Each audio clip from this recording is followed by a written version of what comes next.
Pumunta po ako dito para po humingi ng tulong kay Governor para sa kapatid ko na si Ivy Mata na confined po siya dyan sa Mother Seton.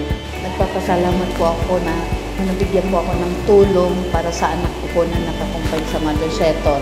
Kasi nagkaroon siya ng tubig sa baga na operahan. Kung wala po ang Kapuerte, hindi ko po alam kung saan po ako hihingi ng tulong. Kaya malaking tulong po ang Kapuerte kasi kagaya po nito, nabigyan kami ng ganitong pera.